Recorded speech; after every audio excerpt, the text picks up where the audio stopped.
en Voces de la Gestión Pública. Nos encontramos en la Escuela de Desarrollo Global y en esta oportunidad nos visita el doctor Vlado Castañeda. Vlado, bienvenido.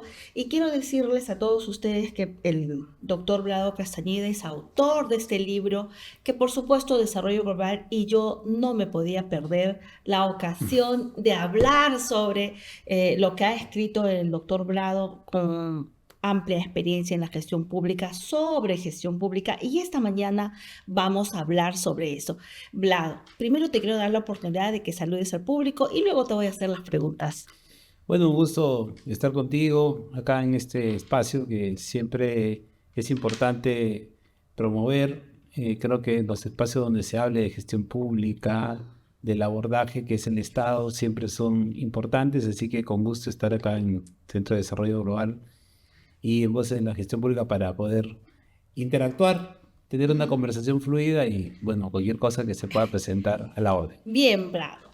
Vamos a empezar con lo que es de interés, las políticas públicas y la gestión pública, que son dos cosas, ¿no? Tú hablas muy bien y lo explicas perfectamente en tu libro, donde dices que la política pública es la decisión que toma el Estado y la gestión pública, ahí te doy la palabra. Tú eres Bueno, el experto en tema. la gestión pública es llevar a cabo las decisiones a través de un conjunto de acciones y procesos principalmente que permiten cumplir pues con lo que dicen las políticas públicas a nivel de fines, objetivos, metas, estrategias, para lo cual se utiliza una serie de recursos, una serie de capacidades y que se traduce en el caso del Estado en algo tangible, que son los servicios públicos. O sea, para la gente, para el común de los ciudadanos que nos están escuchando, están viendo esto, cómo ven traducido que las políticas públicas les sirven, cuando en la gestión pública todos los recursos que tiene el Estado, todas las capacidades que tiene el Estado, los llevan a un servicio público. Así es. Y ese servicio público les mejora las condiciones de vida, les da más bienestar. Así es. Vlado, quiero preguntarte, en la gestión que vemos ahora, ¿no? Para ti, ¿cuál es la política pública más importante que se está desarrollando, se le está dando más importancia y cómo la gestión pública está contribuyendo para el logro de la política? Bueno, hay varias políticas que se han emitido en los últimos años con una metodología, diríamos, sofisticada, de mucha solvencia técnica, ¿no? Según ese plan, tiene algo de más de 30 políticas ya emitidas con esa metodología, que promovió ese plan a partir de un decreto supremo que es el 029 del 2018, que regula las políticas nacionales.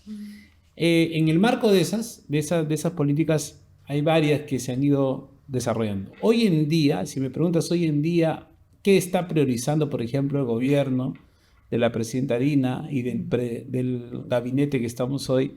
Son dos grandes políticas, ¿no? Seguridad ciudadana y todo lo que tiene que ver con reactivación económica, porque el año pasado nos ha ido un poco mal, la recaudación ha bajado de manera considerable en el Estado, la economía, producto de todos los factores políticos, económicos, sociales, inclusive naturales, acuérdate que tuvimos el Yaku, generó pues que haya una incidencia negativa en el crecimiento. Entonces todo lo que tiene que ver con reactivación económica es otro de los elementos. Yo diría que esas dos son diríamos que la necesidad, la demanda ciudadana lo exige y en esas dos se está encaminando. Y luego se están trabajando, cada uno de los ministerios va trabajando en diferentes políticas públicas en la lógica de poder resolver problemas que necesita la sociedad. Sí, mira, seguridad ciudadana sin duda es la que más demanda la población, ¿no? Y que obviamente muchos que nos están viendo nos van a decir, oye, pero eso es literal, ¿no? O sea, Sí, claro. seguridad ciudadana, pero ¿qué aspectos crees que debemos mejorar en la gestión pública para que el ciudadano común y corriente sienta que el gobierno ya está tomando medidas en el asunto? Mira, es bueno lo que tú dices porque justamente en el caso de seguridad ciudadana, ¿no? En el caso de seguridad ciudadana, tú tienes la política nacional de seguridad ciudadana, pero la gente no vive de la política.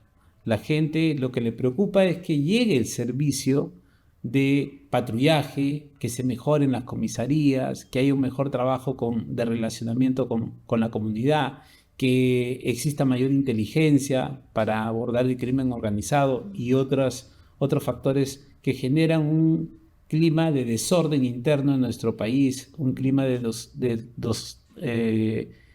mucha intranquilidad en la sociedad. Pero ahí es donde regreso a tu primera pregunta. Una cosa es sacar la política pública, que como dices tú es literal, pero pasar a la acción es hacer gestión pública. Y ahí creo que tenemos ciertos problemas. Un divorcio, ¿no? Sí, pero técnicamente, más allá de lo político, porque en lo político pues que cada 3 o 4 meses se esté nombrando a un ministro de Interior, ya te imaginarás tú que trabajas también igual que yo hacia la labor pública desde el Estado, es inconcebible, ¿no? Porque se paraliza, no ayuda. Pero ya, vamos a suponer que le dan sostenibilidad a este ministro de Interior que está ahora y lo vas a hacer durar hasta el 2026, que sería lo ideal. ¿Qué debería hacerse en gestión? Uno, planificar bien. Si no se planifica, estamos perdidos. Y ahí yo creo que hay que aumentar la calidad de la planificación. Justo escribí un artículo ayer ha sido publicado, ahora lo estaba difundiendo en mis redes sociales, sobre mejorar la calidad del planeamiento. Sí planificamos. El tema es que ahora la exigencia que tiene todos los problemas en la sociedad hace que la calidad del planeamiento sea mayor. Y creo que con la última modificación de la directiva reciente que ha salido en el 2024 de ese plan, va en ese camino, ¿no? Analizar mejor la situación actual, tener claridad sobre lo que tú comentabas, la lógica prospectiva, la decisión estratégica y luego tratar de hacer un buen seguimiento y evaluación. Segunda cosa, después de planificar hay que organizar. ¿Qué tienes que organizar? Las capacidades y los recursos. Capacidades y recursos. Ahí tú puedes tener varias situaciones. Entidades que tienen pocos recursos, mucha capacidad. Entidades que tienen mucha capacidad, pocos recursos. Entidades que no tienen ni capacidad ni recursos. Y entidades que tienen todas las capacidades y recursos. Bueno, hay que ver en qué situación estás y cómo equilibras hasta que tengas buena capacidad y buenos recursos. Y ahí los organices. No es solamente, yo siempre hablo en clase de una orquesta, ¿no? Yo llamo a varios músicos. No es que les digo, ya pónganse donde sea y toquen lo que quieran. No, yo los tengo que organizar a esa capacidad y a esos recursos. Es más, tú has visto una orquesta sinfónica, si vean un video en YouTube, los bajos no se ponen en cualquier sitio, la trompeta no va en cualquier sitio, los clarinetes van en un determinado sitio, para que lo que escuche la audiencia sea música. Entonces, organizar las capacidades y recursos es sumamente importante. Después de planificar, en función a esa estrategia, a esos objetivos, a esa finalidad, la capacidad y los recursos. Tercer elemento, dirigir. Entonces necesitamos una buena dirección estratégica a nivel político, a nivel programático, estratégico, programático hacia lo estratégico, y a nivel operativo. Necesitas gente que tenga habilidad, destreza, acompañado de conocimiento, experiencia y especialización. No es la misma, pero sí necesitas eso. Una buena capacidad directiva. Y además con habilidades blandas, que ahora se requiere más por las interrelaciones que tú necesitas hacer para que haya un buen funcionamiento de la lógica de la intervención. Y la cuarta palabra, ¿no? Ya hemos dicho planificar, organizar, dirigir. La cuarta palabra es controlar. El control de gestión. Ahí entra el seguimiento, la evaluación, la supervisión, la inspección. Tratar de saber qué es lo que está pasando con la intervención. Y acá yo les digo lo siguiente. Si yo les pregunto a ustedes, ¿cómo están ahorita en su casa, ahí viendo el video? Ustedes de repente me dicen, están bien. Pero si yo les hiciera un examen de todos sus factores de riesgo, de repente en alguno puede no estar bien, pero tú no te das cuenta hasta que te da un problema. Ok, me has hablado muy interesante y yo sí coincido contigo con el tema de la planificación, de la dirección y planificación, organización dirección y la dirección. ¿En qué aspecto entraría, en cuál de estos 4 ejes sobre los que tú te estás cimentando para mejorar la gestión pública, entraría el tema de los procesos? Los procesos entran en la parte de organizar, porque que tú tengas buenos procesos, ágiles procesos, eficaces y eficientes procesos, entra en la parte de la capacidad. Entonces tú lo que organizas son las capacidades y los recursos. Y es bien interesante la parte de los procesos, ¿no? Justo en el libro yo lo relevo, ¿no? Sí. Como algo importante. O sea, yo tengo que tener buen fundamento de gestión, luego tengo que tener, en el libro justo digo, tengo que tener bien claro los procesos y ir hacia la gestión de la excelencia en los procesos. Lo tercero, tener una gestión pública moderna y luego le pongo mucho esfuerzo a la evaluación y a la quinta palabra que tiene la gestión, que no lo comenté, que es la mejora continua, que tú lo estabas preguntando justamente, en la lógica de las características que tiene la intervención. Vlado, quiero comprometerte porque, a ver, voy a leer tu artículo, espero que me lo proporciones sobre cómo mejorar la planificación. Sabes que es un tema que yo lo paro investigando, evaluando, estudiándolo y por supuesto que no me quiero perder las aportaciones que puedes haber manifestado tú y ojalá que sea obviamente motivo de otra conversación contigo, ¿ok? Muy bien, te comprometo por eso. Muy bien, entonces sigamos viendo los aspectos de la gestión pública y quiero preguntarte qué aspectos de interés tenemos que resaltar. Y acá tú me presentas un cuadro donde hablas sobre el funcionamiento de las entidades públicas, el proceso de la gestión hacia la excelencia. No sé si me gustaría que ahí sobre todo, ahí el proceso de la excelencia, ¿qué es ese proceso de excelencia? Lo que pasa que hoy en día el enfoque de gestión que tú sabes que nosotros enseñamos porque está ya regulado en el Estado de enseñarlo y porque los países en América Latina todo el mundo lo aplica, los países desarrollados lo hacen, que es la gestión orientada en los resultados. Así es. Pero la gestión orientada a resultados que promueve la eficacia y la eficiencia, es decir, promueve lograr los objetivos y la eficiencia, que es hacer eso pero con un uso óptimo de los recursos, necesita de los procesos. Si tú mejoras los procesos, en los temas, por ejemplo, presupuestales hablamos de definiciones operacionales. En los temas de funcionamiento ya de toda la organización hablamos de tener bien mi manual de procesos, mi manual de procedimientos. Los procesos están en la vida. Tú para hacer cualquier cosa, para hacer esto que estamos haciendo, tú has diseñado un proceso. Así es. Procesos que ustedes ven, colegas acá, que es todo este tema de la entrevista, pero hay otros procesos que no vemos, que son los procesos de soporte. Si no hubiera la capacidad que tenemos acá de todos los colegas de producción que están viendo, no podría salir esto de la forma como va a salir. Entonces, los procesos. Pero de ahí viene, a eso se llama gestión por procesos. O sea, la gestión orientada a los resultados. Tú le sumas la gestión por procesos y haces que la gestión mejore en su eficacia, en su eficiencia y comience a tener la audiencia, que lo van a tener, un producto, un servicio de mejor calidad. Yo me puedo grabar contigo, ¿sí o no? Claro, acá en el celular no grabamos. Sí. ¿Va a salir con la misma calidad de estos procesos? Ni hablar. No. Entonces va a salir algo mejorado, atractivo para... Entonces, la tercera cosa es ir hacia la satisfacción. ¿Y eso cómo se desarrolla? Con una lógica que se llama la gestión de la calidad.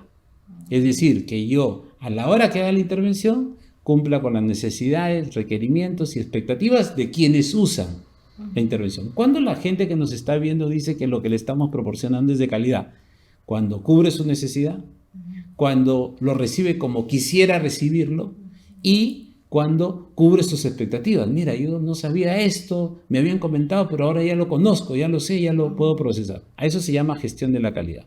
Entonces, esa ruta de ir de la gestión orientada en los resultados con valor público, asociándola a una gestión por procesos para aumentar la eficacia, la eficiencia y lograr satisfacción, haciéndola sostenible con la gestión de la calidad, te lleva a que tú puedas hacer tres cosas. Rediseños primero, 2, reingeniería y 3, innovación, mediante procesos de autoevaluación. A esa trazabilidad de llegar hasta esos parámetros, teniendo en cuenta que en la gestión de la calidad tú primero logras la calidad, lo pones en un sistema, lo puedes certificar. Por ejemplo, hay el ISO 9001, 2015. Cuando tú le aplicas a eso mejora continua, rediseño, reingeniería, innovación y haces un proceso de autoevaluación, puedes llegar a lo que se conoce hoy como la gestión de la excelencia. Y hay metodología para hacer todo esto, ¿no? La principal metodología en el mundo es la metodología FQM. Y hay gobiernos a nivel internacional, los países desarrollados han logrado utilizar una metodología CAF, que es la misma metodología FQM que se hizo para el sector privado, se aplica al sector público. Ahora, Yo lo hablo en el libro como una lógica de retos y desafíos y con darles también a los colegas que pueden acceder al libro y a nuestras clases una vertiente de hacia dónde vamos, que siempre los docentes tenemos que tratar de potenciar. Pero todavía en el Perú estamos, diríamos, un paso más atrás. Estamos empezando, gestión de la calidad, tú sabes, haciendo bastante, tratando de hacer bastante en los últimos años gestión por procesos y tratando de acentuar de manera clara, directa, la gestión orientada a resultados. Todavía nos falta transitar mucho. Pero bueno, los textos, los libros, las enseñanzas que nosotros también tratamos de hacer nos permite prospectivamente hablar de estas vertientes como la que tú me acabas de preguntar, la gestión de la excelencia. Y en cuanto a la evaluación y conocimiento de la mejora continua, ¿qué podrías aportar ahí? Mira, todo esto tiene que ver con que si yo no controlo lo que hago, no sé cómo lo estoy haciendo. Ajá. O sea, yo puedo controlar todo lo que hago, sí, hasta cierto punto. Por ejemplo, si ustedes están manejando un automóvil, pueden controlar el automóvil, pues ustedes lo manejan. Pero ¿qué está pasando en el motor en el momento que tú estás controlando? ¿Qué está pasando con la llanta en el momento que tú estás dirigiéndote? No sabes, salvo que tú tengas un sistema de control, ¿no? Un tablero de control, ¿no? Que tú, si tienes un carro inteligente, te va a decir, la llanta va bajando, falta aceite, está mal tal cosa, y te va dando ciertas alertas. Bueno, eso es porque tú tienes un sistema de evaluación. ¿Qué hace ese sistema de evaluación? Genera conocimiento. ¿Para qué sirve ese conocimiento que genera la evaluación? Sirve para tres cosas. En el Estado, ¿no? Ahora hablando en el Estado. La primera sirve para aprender de lo que está pasando. Y cuando te vuelva a pasar situaciones similares, saber qué hacer. La segunda sirve para lo que tú comentabas al inicio, toma de decisiones. Si yo conozco lo que está sucediendo, puedo tomar una mejor decisión. Y tercero, lo más importante es rendir cuentas, porque acuérdate que los recursos que se manejan en el Estado no son del Estado, son de la sociedad. Entonces, si yo conozco lo que hago, puedo rendir cuentas. A partir de eso, de ese conocimiento que me permite hacer esas tres cosas, yo puedo mejorar continuamente la intervención. Por eso que la evaluación traducida en el seguimiento y la evaluación propiamente dicha, ahora se ha vuelto un parámetro súper importante. Y a partir del 2018 yo creo que nos hemos logrado normalizar en el sector público lo siguiente. En la guía de políticas nacionales se habla de seguimiento y evaluación. En la guía de planeamiento se habla de seguimiento y evaluación. En las directivas de programas presupuestales se habla de seguimiento y evaluación. Sí. Y en las directivas de inversión del InviérteP se habla de seguimiento y evaluación. Sí. O sea, a partir del 2018 ya todos hablan, diríamos, en la misma sintaxis. ¿Qué hay que hacer? Empujar esa evaluación a la gestión del conocimiento. A que no nos quedemos con algo eventual, algo intuitivo, sino que podamos gestionar el conocimiento. Y no quedarnos ahí, sino ir hacia la mejora continua. Esa es la sintaxis que justamente aborda en el libro en la parte de la gestión pública. Sí, he visto. También te voy a preguntar sobre eso porque me interesó mucho un punto que luego te lo voy a comentar.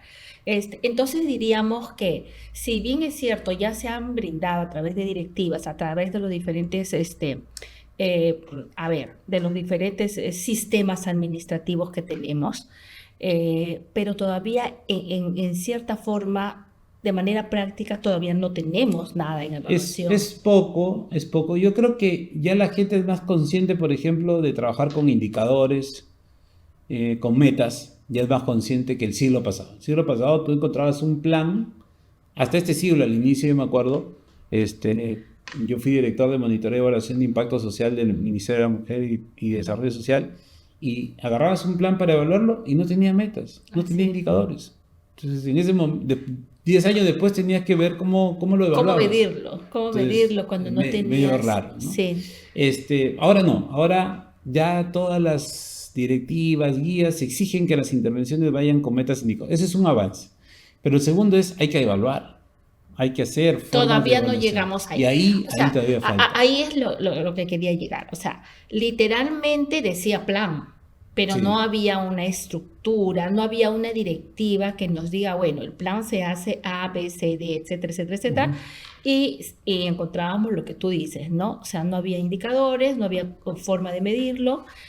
Hoy yo creo que sí hay un gran avance Sí. en ese tema, ¿no? O sea, hoy sí hay un plan y hay una estructura de cómo hacer un plan. Por eso me interesa mucho la directiva que acabas o el aporte que acabas de hacer, porque eso es muy importante.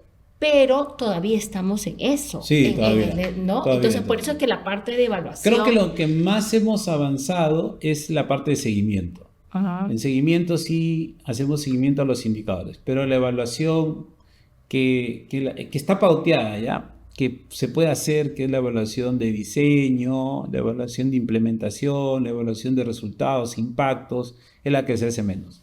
Y quien más evaluaciones ha hecho, y hay que aplaudirlo, es la Dirección General de Presupuesto Público del MEF, que evaluó todas las intervenciones presupuestales. Y uno Ya. entra a la página web del MEF y va a encontrar evaluaciones de diseño, evaluaciones de proceso, evaluaciones de Pero impacto. ahí, perdóname que te corte, pero ahí el aporte que ha hecho la Dirección General de Presupuesto Público es más desde un aspecto económico, Exacto, ¿verdad? exacto. Económico. Y lo que nos falta es algo mucho más trabajado, algo mucho más elaborado, porque esas experiencias son las que nos sirven, ¿verdad? Sí, Esas son las que cuentan realmente. Entonces vamos a concluir diciendo de que en el tema de planificación, con todas las deficiencias que todavía existe por mejorar, hay grandes avances en la gestión pública. sí, sí, sí, hay avances. Ahora lo que creo ya no es solamente lo que justo del artículo que te decía que he escrito, creo que no solamente ya es hacer planes, ¿ya? Y tenerlo estructurado, como dices tú, sino aumentar la calidad de hacerlo. Hacer Porque un ahí buen creo que plan. estamos fallando. Mira, te voy a poner un caso. A No ver. es posible que el aeropuerto Jorge Chávez no tenga un plan B. Exacto, ¿Me claro. entiendes? Eso es por falta de planeamiento. Porque Definitivamente. en el análisis de riesgos que hay que hacer, teniendo en cuenta la estructura, no puede ser que me falte la luz en un aeropuerto internacional donde llegan la mayor cantidad de vuelos a toda hora. Decían 128 vuelos por día, Sí. creo, porque eso es lo que se ha... Pero tú, mira, pero más grave, ya desde el punto de vista de planeamiento, es que el ministro diga, ya traje las luces. ¿De dónde? De Talara y Arequipa. O sea, has desvestido un santo para vestir otro. Bueno, seguro es lo que hay, pero nuevamente, o sea, el planeamiento. Salvo que el ministro nos diga, he sacado de allá porque allá había un plan de contingencia, no lo he dejado sin luces y lo estoy trayendo acá y voy a hacer esos procesos para desarrollar eso. Pero yo ahí, y eso pasa con el dengue, pasa con la inseguridad ciudadana, y se necesita, mira, ha aumentado la pobreza, Así, ha aumentado la anemia. así es. Seguimos teniendo problemas estructurales como por ejemplo la informalidad. Entonces necesitamos, ya creo que los servidores públicos que nos escuchan saben hacer planes, saben hacer su plan operativo, saben hacer su plan estratégico, saben de repente ya hacer su plan estratégico sectorial, su plan de desarrollo concertado. Lo que hay que hacer es pensar cómo lo hacemos mejor, Así es. cómo nos adaptamos mejor a esa realidad. Entonces yo creo que ahí está el esfuerzo. Y una de las tareas es la que tú acabas de relevar, el tema de la evaluación.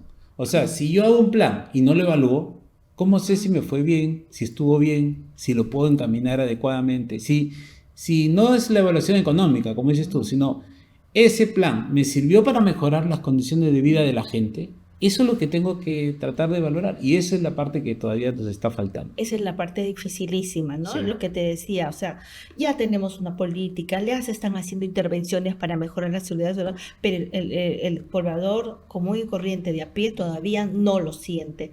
Entonces, muy bien, Brado, vamos a hacer una pausa y en breve continuamos. Okay.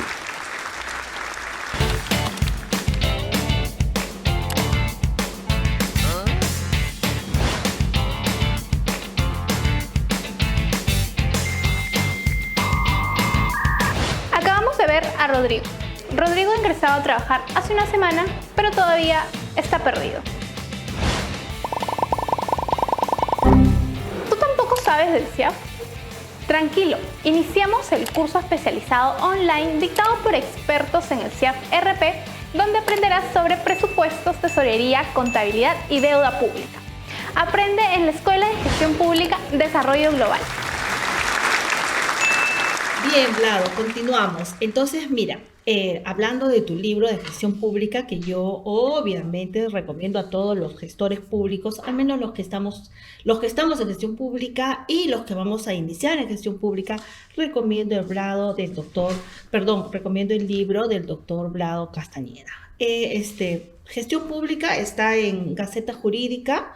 Me lo hicieron llegar hace unos días, como le decía el doctor, y por supuesto que me he comido más del 50% y he revisado aspectos que a mí me han interesado. Bien, te pregunto, en la gestión pública, ¿cómo va los aspectos de interés que debe conocer el gestor público en el tema de la gestión pública descentralizada? Acá tú tienes 4 ejes, ¿no? Háblanos de cada uno. Hablas del papel de los niveles de gobierno, hablas de la gestión de los servicios descentralizados, la articulación entre los 3 niveles de gobierno, la participación ciudadana. Sí, mira, la gestión descentralizada, y lo incluí en el libro porque en términos prácticos, ya desde el punto de vista constitucional y organizacional del Estado, estamos en un proceso de centralización. El proceso de centralización empezó en el año 2002 y ya tenemos más de 21 años en el proceso, ¿no? 22 años ya con el 2004, 22 años en el proceso. El proceso ha tenido sus idas, sus vueltas, como cualquier proceso de reforma en el Estado. Algunos dicen, hay que mejorarlo, hay que cambiarlo, hay que quitar unas competencias, hay que sumar otras. Entonces, pero los que inclusive dicen hay que retirar algunas competencias porque no se trabaja bien esto, y ahí yo me di cuenta es porque no conocen todo lo que se puede hacer. Desde el punto de vista, primero, de lo que dicen las normas, segundo, de lo que se puede hacer, porque ya lo hacen algunos gobiernos regionales, locales o algunos instancias de gobierno nacional, pero también de lo que dice la experiencia comparada, porque no somos el primer país que entra en descentralización. Entonces, eso me motivó a escribir. Y creo que hay 4 aspectos que yo pongo en el libro que son importantes. Uno, saber el papel de cada nivel de gobierno. ¿Qué le toca hacer al gobierno nacional? ¿Qué le toca hacer al gobierno regional? Con sus gobernadores, vicegobernadores o vicegobernadores y sus consejeros, su rol ejecutivo y su rol participativo. ¿Qué le toca hacer al gobierno local? Tanto provincial o distrital. Además, hablo en el texto de que inclusive ya para el regional y el local hay lo que se llaman las mancomunidades regionales y municipales, que es donde se pueden agrupar tanto los gobiernos regionales como los gobiernos locales para hacer aspectos de interés en ese conjunto y generar una dinámica mayor. Entonces, papel, primero de cada nivel de gobierno. Entonces, les recomiendo a los colegas, si yo quiero hacer algo en descentralización, siempre, lo primero que tengo que ver es el papel, el rol de cada nivel de gobierno. Lo segundo es cómo hago los servicios de manera descentralizada. Entonces, para eso que tengo que tener en cuenta modelos de gestión descentralizada. Cómo desenvuelvo el servicio en el ciclo de gestión. Cómo llego con el servicio en la lógica de la dinámica que necesita la población. Y en ese marco regreso a los roles y responsabilidades de cada nivel de gobierno. Por ejemplo, para que funcione una posta en cualquier parte del país, menos en Lima metropolitana, en cualquier parte del país, ¿de quién depende la posta? Del gobierno regional, no del gobierno local. ¿Pero puede ayudar el gobierno local a esa posta? Claro que sí, porque tiene la competencia de salud compartida. ¿Y el nacional qué puede hacer? Fortalecimiento de toda la capacidad, pero en una lógica nacional. En Lima no, porque en Lima todavía no se ha descentralizado el servicio de salud, ni el servicio de educación. Sigue dependiendo de los ministerios. Exacto. Entonces, esas cosas de los roles y responsabilidades que saber, para que luego tú puedas ver cómo se da el servicio de la mejor manera al ciudadano. Por ejemplo, la discusión en Lima. ¿Dónde debería estar la salud? ¿A cargo del MINSA o del gobierno local metropolitano de Lima? ¿Quién lo debería ejercer? ¿Quién conoce más la realidad? Sin duda es el MINSA, ¿no? Ellos son los que conocen más, pero según la ley debería estar a cargo de... Ahí es donde entra la discusión, porque yo también podría decir yo, el gobierno local está pensando en el territorio, el MINSA está pensando en el sector, el gobierno local está pensando en cómo es la dinámica de todas las cosas que tiene que ir poniendo en el territorio, ¿no? Ahora, ¿por qué no se avanzaba en eso? ¿Por qué no se ha entendido y se ha comprendido los roles? ¿Por qué de repente hay ciertas incertidumbres al manejo de esas intervenciones? Claro, yo no le voy a dar el INEM, el Instituto Nacional de Neoplásicas, al Lima, al gobierno regional de Lima o Municipalidad Metropolitana de Lima, porque inclusive en el caso de la Municipalidad Metropolitana de Lima tiene régimen especial. Puede actuar como gobierno local o puede actuar como gobierno regional. Y la tercera cosa, entonces, la segunda cosa es cómo hago el servicio de manera descentralizada con la conjunción de los roles y responsabilidades de cada nivel de gobierno. Pero la tercera cosa es que eso necesita de mucha articulación, de mucho relacionamiento. No solamente, como tú siempre lo dices, tiene que estar literal en la ley, sino cómo lo hago, qué acciones tengo que hacer. Y ahí lo que falta a veces en el Estado es que el Estado actúe de manera conjunta, concurrente. ¿Cómo se logra eso? Afianzando lo que ya dice la ley, que son las relaciones de gobierno. Y que tú lo mencionabas, que es la articulación. La articulación es de dos tipos ahí.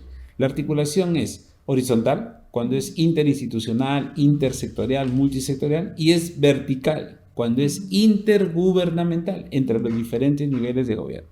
Si nosotros nos articulamos más, el coste de transacción de hacer las cosas es menor. Si para que las cosas salgan bien, donde participan varias personas, varios grupos, varias entidades, ¿cómo lo haces? Articulando, cada uno sabiendo su rol, su responsabilidad y en qué momento entran. Todos confluyendo. Exacto. ¿no? Todos y a veces en el Estado tú te das cuenta que el alcalde no sabe lo que está pasando, el gobernador no sabe lo que está pasando, el ministro del sector en la materia tampoco sabe lo que está pasando. Los tres llegan sin saber lo que está pasando, cuando de repente lo primero que debieron hacer antes de hacer todo eso es articular. Así es. Y nos ahorraríamos como sociedad recursos, capacidades, y además no nos demoraríamos tanto en hacer las cosas. Entonces, por eso yo en el texto, en el libro, que les agradezco que lo promocionen, pongo esa parte de relaciones de gobierno. Y el cuarto, no dejar de lado a la sociedad. Y para eso, la gestión descentralizada, según las normas y según la experiencia comparada, hace que tengamos que valorar lo que es la participación ciudadana, democratizar la gestión. Las personas son las que sufren los problemas, las personas son las que conocen su realidad. ¿No? Ahí está la famosa anécdota de ponen un colegio en un sitio que se llama Río Seco. Y tú vas y le preguntas a la gente de ese sitio, ¿por qué se llama Río Seco? Ah, porque por acá pasaba un río. Entonces pusieron ahí el colegio y cuando el río vino con agua, se llevó el colegio. Se secó el colegio. No puede ser, pues, ¿no? O sea, para eso tienes un rol participativo, tienes que ir a la sociedad, conocer cuál es su realidad, cuáles son sus características, su desenvolvimiento. Involucrarlos en ese proceso, ¿no? Pero ahí también yo quiero poner el límite, ¿no? El límite es cuando las cosas son muy complejas. Yo te hago una pregunta. Si tú tienes que decidir qué hacer con tu casa, tú vas a participar, ¿sí? Pero si yo te digo, ¿cuántos fierros tiene que tener la columna de tu casa? Esa información tiene que dar el profesional. Exacto. Entonces, la parte participativa es buena, pero tiene sus límites. Así es. Porque la sociedad hasta cierto punto te puede ayudar, pero tampoco le pidamos a la sociedad que te diga ya el diseño de la intervención. Entonces, ahí es donde entra mientras es más general, tienes una visualización más sistémica, más holística, creo que la participación ciudadana tiene un rol muy importante. Pero ya en la lógica de la dinámica de la complejidad, ahí lo participativo tiene un límite, ¿no? Yo también, siendo gestor público, siendo gerente público, yo creo que hay que también enseñarle a la sociedad hasta dónde la participación puede ayudar, porque luego cuando tú no sabes y entras en la demagogia de opinar sin conocer, puedes terminar construyendo una casa con una columna que no tiene fierros. Así es, una columna que no tiene fierros y que obviamente esa casa no va a servir a nadie, ¿no? Entonces, sí, eso es lo que pasa en la gestión pública, pues, y justamente trayendo a colación tu aporte en el que se tiene que articular las autoridades de acuerdo a los niveles de gobierno. Cuán importante hubiera sido que este nuevo presidente de Corpac lo primero que hubiera hecho es tomar contacto con el ministro y decirle, no señor, estamos en una emergencia, y no ir a decir que solo tiene 20 días, y creo que recién, dada la emergencia, se ha conocido el ministro con el jefe de Corporate y cosas por el estilo. Eso es por poner un ejemplo, un ejemplo así, sobre un problema político que tenemos y reciente, que es de la semana, creo que fue el domingo pasado que se manifestó claro. ese problema, ¿no? Muy bien, Vlado. Por supuesto que una hora que dura este podcast es muy corto para hablar sobre todas las bondades y los aportes y las experiencias que has plasmado en tu libro, y que por supuesto yo he sido muy privilegiada en que me lo hagan llegar, y por supuesto que me lo he leído y lo seguiré leyendo. Y ahora voy a buscar, por supuesto, tu artículo sobre cómo mejorar el planeamiento. Pregunto, ahí vi un capítulo en el que obviamente llama la atención desde el solo título, donde dices retos, oportunidades de mejora en la gestión pública, ¿no?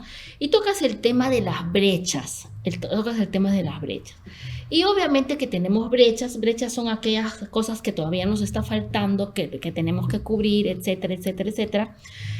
Y me llama mucho y poderosamente la atención en la que tú focalizas el empoderamiento de las mujeres, ¿no? O sea, tenemos brechas que cubrir en educación, en salud, pero hablas sobre los problemas sociales y hablas y le das un rol muy importante a la mujer. ¿Por qué?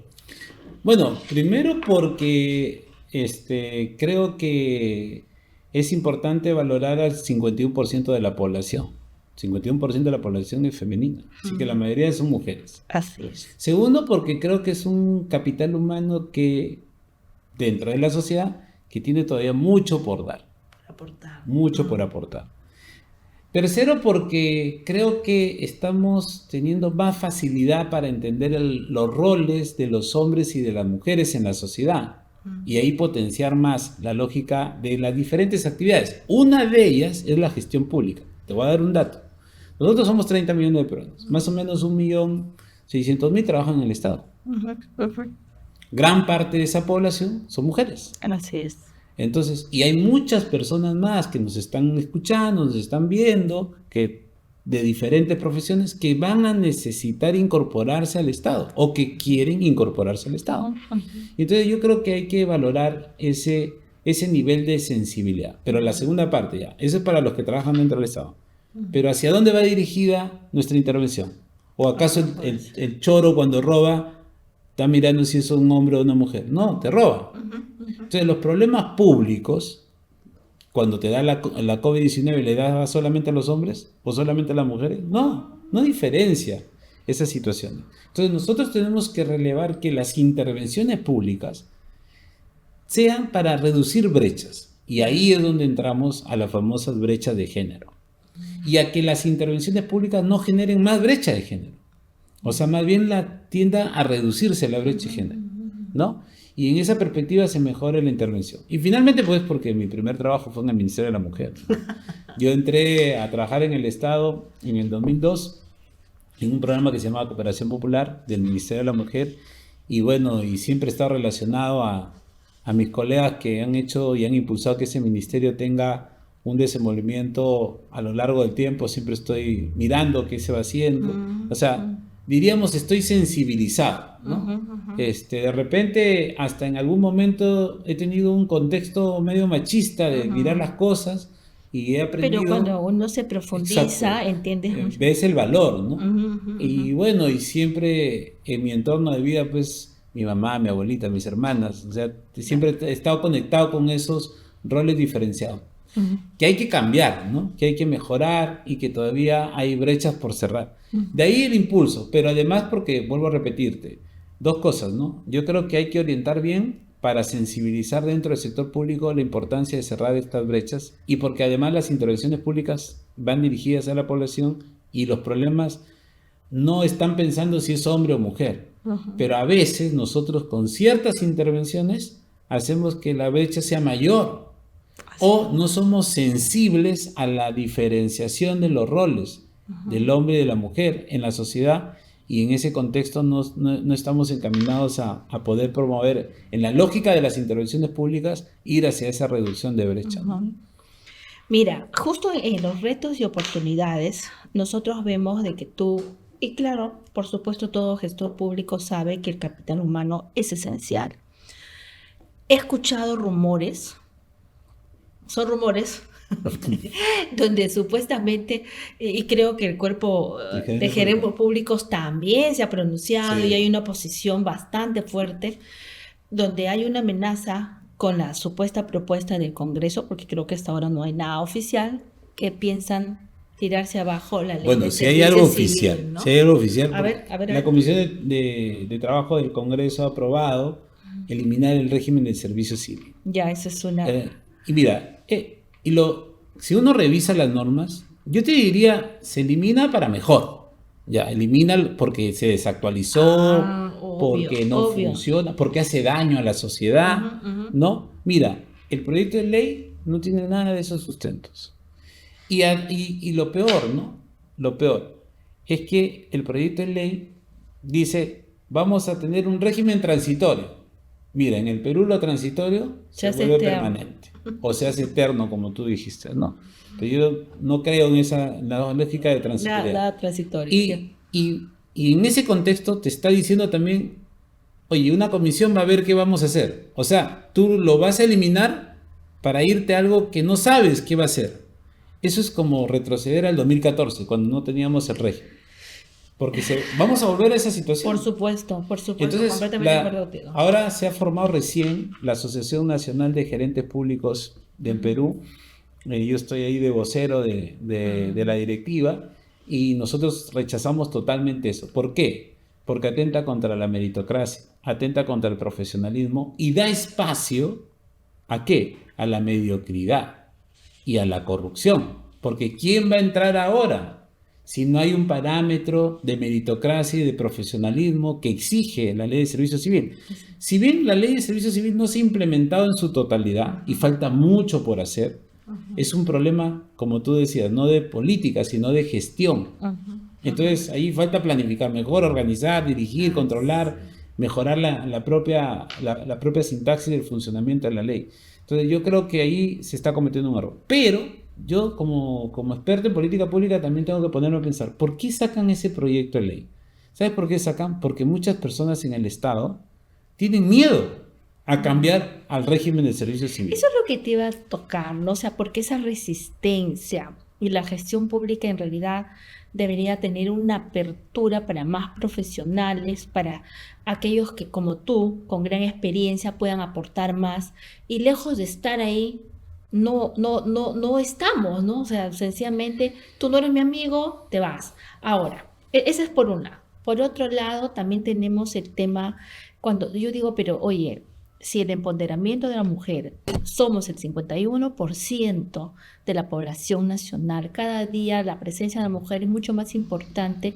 Con esta nueva ley, esta reforma de ley electoral que piensa, bueno, se ha eliminado la participación o ya no tiene la ponderancia. Exacto, ¿no? Para que la mujer, tú digo, si eso no hay, si eso no contribuye, obviamente la participación de la mujer va a ser menor. Entonces, ¿cómo podemos salir adelante? Ahora, la última pregunta para que tú comentes, Vlado. Ya. Si eliminan la ley de servicio civil, como todas las aberraciones que están, disculpa la expresión, pero como tú, como yo, siento mucha indignación por la actuación que está haciendo el Congreso frente a muchas leyes y muchos proyectos de leyes que ya ha aprobado, que los va a seguir aprobando, etcétera, etcétera, etcétera. ¿Qué va a hacer de la OCDE? ¿Cómo va a estar el Perú frente a la OCDE? A ver. Sí, tú varias tienes la preguntas. Ajá. Va a ser como un ping-pong rapidito. Ujú. Sobre el tema de la paridad, que es un tema que se había avanzado y que permite que más mujeres participen en la vida política del país. ¿Y por qué es importante que más mujeres se incentiven a participar? Porque esa voz, esa mirada, es diferente a la del hombre. O sea, así no les gusta a los chicos, a los viejos, a los ancianos. La mujer tiene otra perspectiva que se complementa y hace Exacto. mejor la sociedad. Una Por eso que óptica tenemos que diferente. promover que las mujeres se Participen. incorporen en Ujú. política. Y la paridad generaba eso. Pero ahí te decía que el machismo está muy presente no solamente en los hombres, ¿no? ¿Cuántas mujeres han aprobado eso? en el Congreso, Así es. Y te que apoyan. gracias a la paridad están ahí. Así es. Bueno, esas son las inconsistencias Se que tiene a olvidaron. veces la política. Pero hay que seguir dándole una voz a ese tema. La segunda cosa que me preguntabas sobre el servicio civil, ¿no? La importancia del servicio civil ahí en la lógica de seguir avanzando en la dinámica de la sociedad. Mira, yo sé que los miedos están en qué, en que me van a votar. Yo estoy adentro del Estado, estoy nombrado en el Estado o soy un CAS indeterminado y me van a votar porque me van a tomar un examen. Bueno, en la vida siempre te tienen que tomar exámenes para progresar, porque ¿cómo sé a qué nivel estás y qué nivel de progreso tienes? Así es. Pero la ley no dice por ningún lado que te van a votar. Vas a dar un examen, te van a mejorar las capacidades, vas a dar otro examen, te van a mejorar las capacidades. Claro, ya sí, 20.000 veces das el examen y no mejoras tu capacidad si no quieres progresar, bueno, no deberías seguir en el Estado. Pero la sintaxis ha ido por el otro lado del servicio civil, que es, mira, si quieres ya no des el examen y quédate con el statu quo que tienes. No estás obligado ni siquiera a dar el examen. Ya, mejor quédate, si quieres quedarte así, quédate así. O sea, la ley tiene esa flexibilidad ahora. Entonces, no deberían tener miedo, ¿no? Más bien deberían pensar en sus futuras generaciones. De repente no todos sus hijos de estos colegas que trabajan en el Estado, que tienen miedo, van a trabajar en el Estado. Van a necesitar más bien que el Estado sea mejor para ellos. Exacto. Entonces, tienes miedo a dar el examen, a que te quedes sin trabajo, no lo des. Quédate como te pide servir. No vas a entrar al proceso. Pero deja que tu entidad se mejore. Así es. Y hay muchos colegas que han sido 276, no sé si tú conoces, que han renunciado a ser 276 y trabajan en el Estado. Y se han ido a concursar como A cualquier concursar, persona y son exacto. CAS ahora. Y son Ajá. CAS y ganan mucho mejor. Así Y es. se arriesgaron. Así es. Sí. Y hay colegas que de repente han estado de CAS y ahora trabajan y son directivos Consultores. públicos, son Sí, sí. consultores Sí, sí. y ganan mucho más. Ah, ¿Por qué? Porque sus competencias, sus capacidades, su experiencia, su profesionalismo, sus méritos hacen esa labor. Entonces, yo creo que si tú le preguntas a la sociedad, a la persona común y corriente, que no está en el Estado, ¿qué es lo mejor? ¿Qué quieres? Una persona que trabaje en el Estado meritocráticamente, con el profesionalismo, es decir, con el conocimiento, con la experiencia, con la especialización, con las habilidades y destrezas que se necesitan. La gente te va a decir 1000 veces, sí. quiero eso. Ujú, ujú, ujú. Y hacer esa lógica de vinculación es la que tenemos que esforzar. Ahora, la segunda cosa creo que no es, a veces los procesos, y tú también lo ves en el Estado, para hacer ciertas reformas son muy complejos, son muy tediosos. ¿Cómo es posible 10 años y la ley de servicio civil no se haya implementado? Ajá. Entonces, claro, ahí la gente puede decir, como se demora tanto, entonces no sirve. No, una cosa es que esté mal lo que hay que hacer y otra cosa es que lo que se va a hacer esté bien y no se gestione bien. Yo creo que el problema de la implementación de la ley de servicio civil es un tema de gestión, de lo que hemos hablado en el primer bloque: planificar, organizar, dirigir, controlar y mejorar la reforma. Ahora, hay una preocupación. Queremos entrar a la OCDE, tú lo has hablado. ¿Qué es la OCDE? Para que sepan todos. Es donde están los 36 países con mejores estándares de gestión pública del mundo. En América Latina solamente está, para que sepan, México, Colombia, creo. Chile, Ajá. Costa Rica, Colombia y posiblemente nosotros, que estamos en un proceso ya de adhesión. Posible. Ojalá que estos retrocesos que este nefasto Congreso está haciendo no hagan que la gente de OCDE diga, oye, estos en vez de avanzar están yéndose al 2014 en la Así ley de es. servicio civil. Así es. Ojo, estoy diciendo, porque es importante lo que tú relevas, porque la OCDE lo que valora es la buena gestión pública. La pregunta es, ¿quién hace una buena gestión pública? ¿Quién tiene los méritos y el recurso humano? Y el recurso humano somos todos nosotros. Exacto. Entonces pienso que si se van contra la ley de servicio civil, definitivamente la OCDE ya no será una realidad para el país. Ojalá que no, ¿va? Ahora, este aprendizaje, ojalá que la ley no pase. Y si no pasa, yo creo que servir, la Autoridad Nacional de Servicio Civil tiene que trabajar en el profesionalismo y la meritocracia, pero también tiene que trabajar con los colegas que apoyan que el servicio civil no salga. Hay que ir a preguntarles, ¿qué necesitas? ¿Más capacitación? Te damos más capacitación. ¿No lo puede dar servir? Contratas a un montón de entidades solventes como el Centro de Desarrollo Global que pueden dar cursos de capacitación, las universidades, o pasantías, intercambio de experiencias con los mismos funcionarios públicos, pero hay que hacer que tengan menos miedo. Tú tienes miedo de entrar a una habitación oscura porque no sabes qué te vas a encontrar, pero si yo te digo, acá está el interruptor, vas a encontrar esto, te va a ayudar para esto, vas a progresar, la gente hace ese esfuerzo. Entonces tiene que haber eso. Y la tercera cosa, tiene que haber una amplia comunicación. La gente tiene que saber qué es lo que está pasando con la reforma, cómo está avanzando. Y en esa comunicación tenemos que preocuparnos porque la reforma sea lo más flexible posible, que permita que las diferentes entidades públicas puedan entrar en la reforma y puedan desplegar y luego hacer ver, mejor dicho, comunicar cómo está cambiando, ¿no? Si yo entro de una entidad que no tiene régimen de servicio civil a una entidad que sí lo tiene, se tiene que ver el cambio. ¿Cómo? Mejores servicios, mejores procesos, más eficiente, más eficaz, más calidad. Todos esos factores también los tenemos que comunicar como parte de la reforma. Entonces, ojalá que este sismo que le está pasando a la reforma, primero no nos haga daño, seamos resilientes, pero aprendamos para que no nos vuelva a pasar otro sismo de esa u otra magnitud superior. Dios te escucha, Vlado. Realmente es un atentado contra la gestión pública y espero que el Congreso se detenga porque va a perjudicar a los 33. Bueno, todo lo que ha hecho realmente nos perjudica, pero ya esto sería el colmo, ¿no?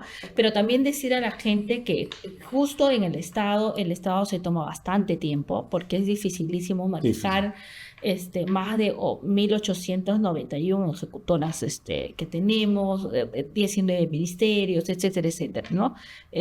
Me decías tú que somos una población más o menos de 1.600.000 personas las que laboramos en el Estado, en los 3 niveles de gobierno, y obviamente hacer una reforma toma su tiempo, toma su proceso. Miren, justo antes de iniciar la entrevista con el doctor Vlado, le preguntaba qué tan importante, qué tanto habíamos avanzado con los programas presupuestales más importantes, y esos programas presupuestales se han iniciado en el Perú el 2007, ¿no? Sí.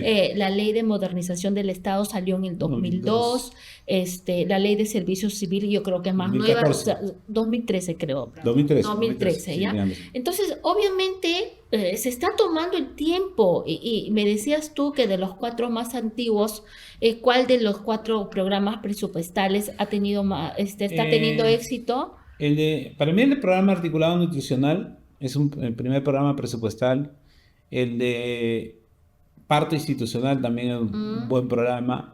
El de logro aprendizaje, ahí vamos lentos, ¿no? Pero eso creo que tiene que ver con algunos temas muy estructurales. Tiene que haber ciertos ajustes, Sí. pero ya tenemos algo que medir. Sí. Y entonces, obviamente, si todo esto lo tiramos al tacho, no vamos a poder avanzar. Muy bien, Vlado, ha sido un placer estar contigo, hablar sobre gestión pública, y nuevamente quiero recomendar a todos los participantes, a toda la teleaudiencia de Desarrollo Global, de la Escuela de Desarrollo Global, en Voces de la Gestión Pública, para adquirir el manual de la gestión pública escrita nada menos que por tus palabras finales, por favor. Sí, Vlado. mira, solamente a nivel de resumen, lo hice con mucho cariño. No había un texto en donde siempre los alumnos querían encontrar un texto donde cómo hacer gestión, ¿no? Hay texto de cómo diseñar cosas, de cómo de cómo evaluar cosas, pero no había de cómo hacer gestión. Entonces yo hice este texto que tiene 3 partes, ¿no? Una parte que habla de la gestión pública de manera general, una segunda parte que habla de la gestión pública descentralizada. Así es. Y por ahí me permití valorar también una tercera parte que habla sobre retos y desafíos, donde los casos emblemáticos, las buenas prácticas, los temas asociados, por ejemplo, a la agenda del desarrollo sostenible Al 2030, y sí. la innovación en la gestión pública, algo he podido reflexionar permitiéndome desarrollar esto. Y agradezco al Centro de Desarrollo Global, al programa y a Gaceta Jurídica que apoyó estas apuestas por esta oportunidad de difundir el libro y ojalá que cuando lo tengan lo disfruten. Así. Muchas gracias. Bien, Vlado. Será hasta otra oportunidad.